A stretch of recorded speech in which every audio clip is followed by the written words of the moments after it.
Hello सबैजनालाई नमस्ते। हाम्रो युट्युब च्यानलमा सबैलाई स्वागत छ। सो आजको भिडियो चाहिँ धेरै नै स्पेसल हुनेछ। आज हामी चाहिँ नेपाली टाइपिङको बारेमा सिक्नेछौँ होइन। सो धेरै मान्छेहरूले चाहिँ कम्प्युटरमा नेपाली टाइपिङ गर्न कतिले धेरै गाह्रो हुन्छ होइन। कतिले चाहिँ जब त्यो नेपाली टाइपिङको लागि हामीले त्यो देवनागरीहरू सिक्नुपर्ने हुन्छ होइन। सो म चाहिँ त्यो एकदम सजिलो वे एउटा एउटा ह्याक जस्तो भनौँ न, लाइक कसरी चाहिँ हामीले सजिलो एकदम छोटो समयमा चाहिँ हामी नेपाली टाइपिङ गर्छौँ भनेर चाहिँ मैले यो भिडियो बनाएको होइन। यसमा चाहिँ तपाईँहरूलाई एकदम बिगिनिङदेखि नै स्टार्टिङदेखि नै सानो एउटा आइडिया लगाएर तपाईँले चाहिँ कसरी नेपाली टाइपिङ गरेर आफ्नो प्रोजेक्टहरू या आफ्नो मेल गर्नुपर्ने या किन लेख्नुपर्ने डकुमेन्टेसनहरू छ भने तपाईँले सजिलैसँग गुगलमा गएर त्यो लेखेर तपाईँले आफ्नो डकुमेन्टहरू सबै क्लियर गर्न सक्नुहुन्छ होइन। सो म तपाईँलाई एकदम सजिलो वे सिकाउँदैछु होइन, टाइपिङ कसरी गर्ने नेपाली भनेर। सो फर इक्जाम्पल तपाईँलाई कसैले चाहिँ अब डक्समा या इमेलमा चाहिँ नेपाली टाइपिङ गरेर पठाउनु भनेको छ भने चाहिँ तपाईँले के गर्नु पऱ्यो भने चाहिँ फर्स्टमा आफ्नो ब्राउजरमा जानु पऱ्यो, गुगलमा सर्च गर्नु पऱ्यो होइन। सो यहाँ गएर तपाईँले गुगल युनिकोड नेपाली भनेर सर्च गर्नु पऱ्यो होइन। सो यो सर्च गर्ने बित्तिकै तपाईँले फर्स्ट पेजमा चाहिँ तपाईँले गुगल आगत उपकरणहरू भन्ने एउटा फर्स्ट साइडमा देखेको छ होइन, जुन तपाईँले हेर्न सक्नुहुन्छ। यो फर्स्ट साइडमा छ, यसमा तपाईँले अब गुगल आगत उपकरणहरू भनेको छ होइन। सो तपाईँले यहाँ चाहिँ क्लिक गर्नु पऱ्यो होइन। सो यहाँ क्लिक गरेपछि तपाईँले यस्तो नयाँ पेज देख्नुहुन्छ होइन। सो यो भनेको चाहिँ तपाईँले अब तपाईँले इङ्ग्लिसमा लेखेको कुराहरूलाई चाहिँ तपाईँले सिम्पल्ली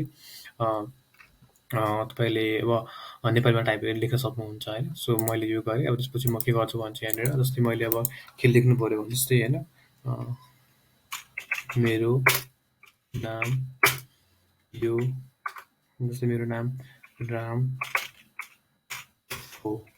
सो मैले यो लेखेँ नि त होइन। सो मैले कसरी लेखेर त भने चाहिँ मैले यहाँनिर सिम्पली मेरो, हामीले जस्तै नर्मली देवनागरीबाट जस्तै हामीले फेसबुकमा मेसेजहरूमा लेखिरहेको हुन्छ, हाम्रो त्यो किवर्डहरू युज गरेर हुन्छ, हामीले हाम्रो किवर्डहरू युज गरेर हुन्छ नि देवनागरीमा।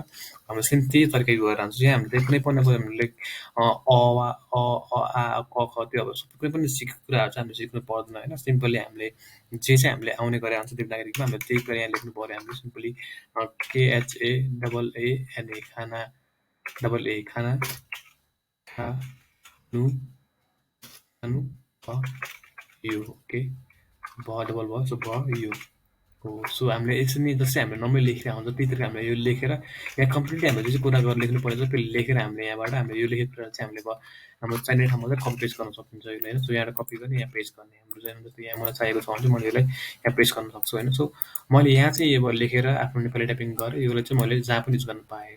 सो यसले चाहिँ यसले काम गरेर हुन्छ। सबैले चाहिँ यो साइट खोलेर यो भित्र गएर एकचोटि आफै एक्सप्लोर गर्नु होला होइन।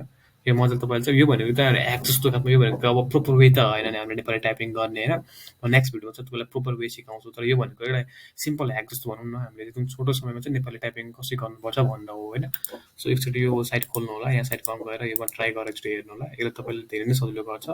तपाईँले सिधै यसलाई क्रोमको एक्सटेन्सनमा पनि यसलाई इन्स्टल गर्न सक्नुहुन्छ र यसको एन्ड्रोइडको एप पनि छ होइन यहाँनिर।